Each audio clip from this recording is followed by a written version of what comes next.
Assalamualaikum warahmatullahi wabarakatuh. Bismillahirrahmanirrahim. Ashhadu an la ilaha illallah wa ashhadu anna Muhammadar Rasulullah. Allahumma salli ala sayyidina Muhammad wa ala ali sayyidina Muhammad. Rabbi israh li sadri wa yassir li amri wahlul 'uqdatam min lisani yafqahu qawli. Amin. Bismillahirrahmanirrahim. Salam ta'zimku buat para sahabat tercinta dimanapun Anda berada. Semoga kita semua selalu di dalam lindungan Allah Subhanahu wa ta'ala. Amin ya rabbal alamin. Alhamdulillahi rabbil alamin. Kita melanjutkan kembali dalam episode mengenal diri yang kedua. Kenapa kita diperintahkan bangun malam hari? Kenapakah kita diperintahkan qiyamul lail? Dan kenapa kita diperintah membaca La ilaha illallah di dalam pujian Ya Hayyu Ya Qayyum La ilaha illa anta, supaya kita menyadari bahwa tiada yang hidup terus menerus kecuali Allah, agar kita menyadari kesalahan-kesalahan kita di dalam beriman dan berakidah kepada Allah, agar kita menyadari itu semua dan kembali kepada Allah dan rojiun kepada alam kegoiban, rojiun kepada alam kegelapan, rojiun kepada alam ketiadaan. Jadi umur berapa Anda sekarang? Saya berumur 48 tahun. Jadi dulu 48 tahun yang lalu kan Halim ini tidak ada.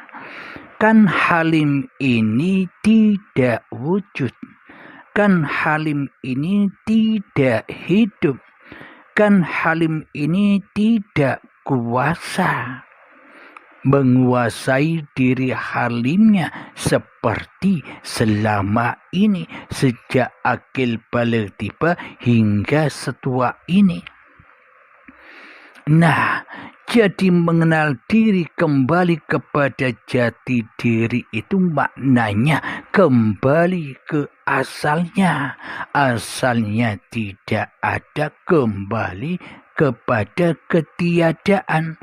Asalnya tidak wujud, ya kembali kepada ketiadaan wujud diri manusianya. Yang dulu kita tidak kuasa apa-apa, ya kembali kepada ketidakkuasaan diri kita di hati kita. Inilah maknanya kita diutus bangun malam. Jadi mutasabihat, rahasia di atas rahasianya. Kita selama ini diutus bangun malam untuk qiyamul lail, untuk tahajud, agar hati kita bisa bersujud dengan sebenar-benarnya bersujud kepada Allah. Jangan jadi setan yang tak mau bersujud kepada Adam.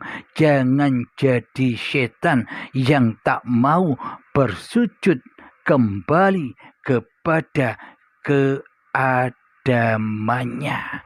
Setan dan iblis serta hawa nafsu ini selama ini tidak mau kembali ke alam ketiadaannya, tidak mau kembali ke alam kegelapannya.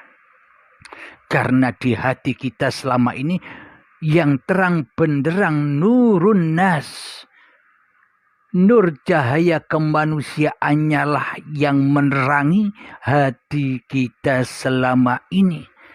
Sehingga nurullah gelap, goib, tiada di hati kita. Karena selama ini kita lebih mentuhankan diri kita sendiri. Karena kita lebih mentuhankan hawa nafsu kita sendiri. Karena kita lebih mentuhankan iblis dan setan di hati kita sendiri daripada mentuhankan Allah di hati kita. Buktinya Allah gelap, buktinya Allah goib, buktinya Allah tiada, buktinya Allah malam di hati kita. Jadi kita diutus bangun malam, qiyamul lail dan untuk tahajud sebenarnya hanya untuk itu, supaya kita bisa kembali rojiun ke pangkuan ilahi, supaya kita menyadari kezoliman kita. Jadi diutus bangun malam. Meskipun kita melaksanakan bangun malam sejak dahulu, sejak muda sampai setua ini, istiqomah bangun malam, istiqomah sholat tahajud, istiqomah berzikir, ya hayyu ya qayyum, la ilaha illa anta. Tapi yang membaca itu, tapi yang bangun malam, tapi yang sholat tahajud di dalamnya masih Abdul Halimnya yang berkuasa atas semua itu. Apa bedanya dengan Fir'aun yang selama ini merasa menjadi Tuhan di dalamnya? Yang selama ini Fir'aun yang merasa berkuasa di dalamnya atas semua apapun yang dikerjakannya. Ini sangat halus. Inilah rahasia di atas rahasia ketuhanan itu. Rahasia di atas rahasia kembali kepada Allah itu. Berarti amalan dan ibadah kita di dalam tahajud, di dalam qiyamul lail, di dalam berzikir-zikiran saat mulai muda hingga saat ini, bila di dalam hati kita masih linafsi adanya, masih dikuasai oleh kemakhlukannya, masih kita yang merasa melakukan itu semua, lalu apa bedanya dengan Fir'aun? Sama apa tidak? Meskipun kelihatan laku syariatnya beda, tapi laku hakikatnya, tapi laku kondisi hatinya sama. Tidak jauh beda.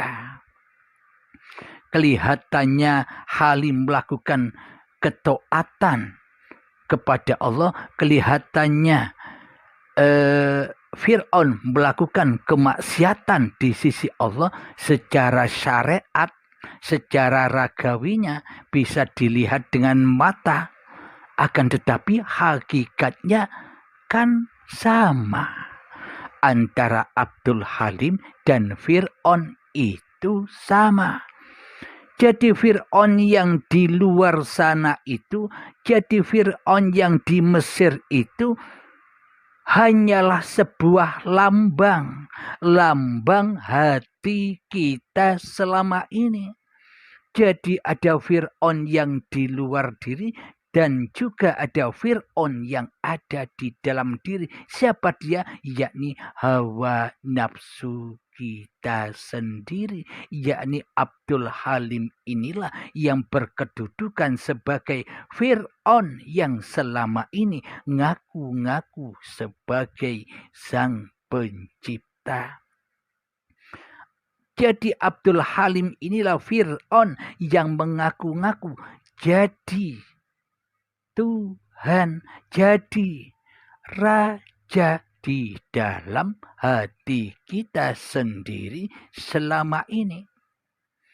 Jadi ada kerajaan yang di luar, pun juga ada kerajaan yang di dalam. Siapakah yang merajai kerajaan di dalam hati kita selama ini? Kan diri kita, kan Abdul Halimnya. Jadi apa bedanya Abdul Halim dengan Fir'aun itu? Hakikatnya sama, kelakuannya sama, meskipun kelakuan syariatnya bertolak belakang antara Abdul Halim dan Fir'aun, akan tetapi laku secara hatinya tak jauh beda. Alhamdulillah, semoga saya dan kita semua bisa memahami ini semua. Karena kalau kita tidak memahami ini, maka kita selamanya akan celaka. Selamanya kita akan tersiksa, terazab di alam dunia ini. Karena dunia inilah ladang anar, ladang jahanam. Karena di dunia ini kebanyakan mayoritas manusia lebih cinta mencari dunia daripada mencari Ya Hayyu Ya Qayyum. Alhamdulillahirabbil alamin. Jadi ini semua tanpa digurukan, tanpa dibaiatkan kepada guru yang berhak untuk itu, selamanya hati kita pasti tersesat jauh dari Allah. Meskipun kelihatannya sejak muda kita istiqomah, bangun malam, istiqomah sholat tahajud, istiqomah zikiran Ya Hayyu Ya Qayyum. Semua itu hanyalah bohongan. Semua itu hanyalah kedustaan. Semua itu hanyalah kemaksiatan. Kelihatannya ibadah taat, pahalanya besar di sisi manusia, di sisi pemahaman dan pengertian Abdul Halimnya. Karena Abdul Halimnya lah yang menjadi Tuhan. Jadi menurut Abdul Halimnya benar dan akan mendapatkan pahala dan akan mendapatkan kehormatan dan akan mendapatkan kemuliaan dan akan mendapatkan kebanggaan dari manusia yang lain yang tidak seperti Abdul Halimnya. Coba rasakan, coba cermati, coba berkaca hati kita selama ini kan begitu. Inilah tanda-tanda bahwa iblis dan setan selalu menyesatkan hati kita meskipun di dalam ketaatan, meskipun di dalam keberibadahan. Semua disesatkan oleh iblis dan setan. Ya Hayyu Ya Qayyum, karena kita yang merasa hidup terus-menerus selama ini. Dan kita akhirnya menjadi Tuhan diri kita sendiri di dalamnya. Tiada Tuhan selain kamu, Halim. karena kamulah pencipta semua ketaatan-ketaatan itu, maka berbangga-banggalah dirimu. Seperti kebanggaan, kesombongan setan waktu ketika diutus bersujud kepada Adam, setan berbangga diri dan menyombongkan diri, aku lebih mulia daripada Adam. Inilah jadi apa bedanya kita selama ini dengan setan. Karena sesungguhnya kita sendirilah setan yang nyata itu. Maka dari itu pelajaran-pelajaran yang ada di syariat itu ada makna hakikatnya. Ada rahasia di atas rahasianya. Bila kita hanya berlaku syariat saja, maka hancur leburlah semua itu. Maka semua tenggelam di dalam kemaksiatan. Nah, inilah bukti bahwa sikap hati kita selama ini tak jauh dan tak beda daripada Fir'aun. Fir'aun itu dituhani oleh setan, sedang diri kita juga sama dituhani oleh iblis dan setan berupa Abdul Halimnya selama ini. Jadi sama. Jadi kita ini berada di dalam golongan Fir'aun selama ini. Meskipun kelihatannya kita orang muslim, kelihatannya kita selama ini melakukan sholat-sholat, tahajud, duha, sholat malam. Akan tetapi aplikasi hati kita sama dengan Fir'aun. Bukan orang lain, ya saya sendiri ini. Jadi di sini, di pengajian ini, saya tidak menceritakan orang lain. Akan tetapi saya menceritakan kisah-kisah diri saya sendiri. Bagi Anda yang menyadari itu semua, alhamdulillah. Jadi lihatlah ke dalam dirimu. Jangan kau lihat keluar dirimu, agar kau tak tersesat hatimu akan yang ada di dalam dirimu. Jadi inilah aplikasi dari ku anfusakum wa ahlikum naro. Jadi perbaikilah iman dan akidahmu di dalam hatimu. Maka wa ahlikum orang-orang di sekitarmu akan selamat juga dari api neraka. Jadi yang dimaksud bukan orang-orang yang kita lihat itu selamat semua. Keluarga kita yang ada di sekeliling kita selamat semua. Maksudnya begini, ku anfusakum, selamatkanlah dirimu, wa ahlikum naro, dan selamatkanlah keluargamu dari api neraka. Maksudnya begini. Jadi maksudnya ini kita kaji di dalam episode yang ketiga nanti. Alhamdulillahirabbil alamin. Semoga kita, terutama saya sendiri, selalu dibimbing oleh Allah Subhanahu wa taala. Amin ya rabbal alamin. Rabbana atina fid dunya hasanah wa fil akhirati hasanah wa qina adzabannar. Wa sallallahu ala sayyidina Muhammad wa ala alihi wa sahbihi wa sallam. Walhamdulillahi rabbil alamin. Akhir kalam. Assalamualaikum warahmatullahi wabarakatuh.